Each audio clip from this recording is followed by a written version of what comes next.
moving on from there, the next thing I did is probably not the smartest thing, but I don't care. Man, they're about to start ruining their mix. I did an S1 subtle improved imaging, okay?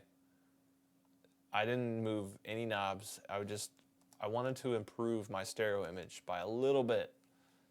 This is super subtle. Let's listen.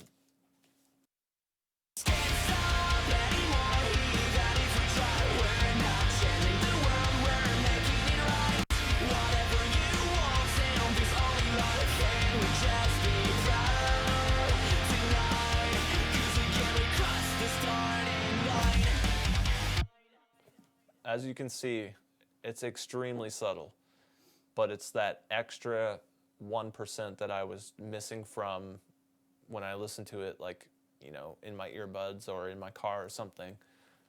I want to point something out right here. Whenever we talk about stereo imagers or parallel compression, things like that, or MS processing, where we're like saying that for the last 1 or 2%, they're great tools for that. They're not great tools for handling the majority of a guitar sound or something. This is exactly the kind of situation we're talking about where it already all sounds great. Like you can hear that the mix and the master are already killer. And so just want, like he said, that extra little bit of width, like just a 1% change. That's what this is good for. Yes. And you'll see now after that, I have a limiter.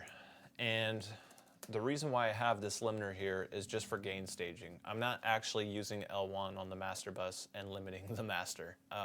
Don't ever do that. And if you do, I'll find you and kill you. Brutally.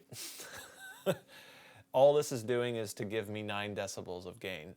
Kale's asking if can you tell him exactly what you think S1 is doing to the mix besides making it 1% wider or better. Well, if you have this plugin, I recommend reading the manual because in the manual they explain to you like why they made it and how they made it. And it's based on a really old concept of how to widen audio. Widening audio is actually a really complex problem. There's a lot of different ways to approach it.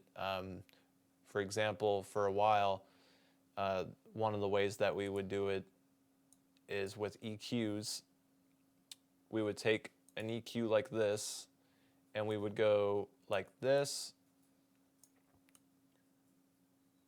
So we go like this on the left-hand side, and then on the right-hand side, we'd go like this. Some crazy scientist or some crazy dude found that out, and we used it for a while. And then some other guy came along and came up with a different technique, and then a different technique, and now there's 10 to a dozen different widening techniques. There's also the Dolby trick. Do you know about that? I do not. Maybe I do, but not by name. But tell Dolby digital trick. I don't know much about it other than what it's called, but it's a certain way of widening audio, and it came on. I feel like it came on like some receivers or something, and you can still go to studios today, and they have that receiver sitting there for the purpose of widening audio. So read the manual. It tells you exactly what methods they're using to do it. But it's, it's complicated. It's doing a bunch of complicated things in order to accomplish it.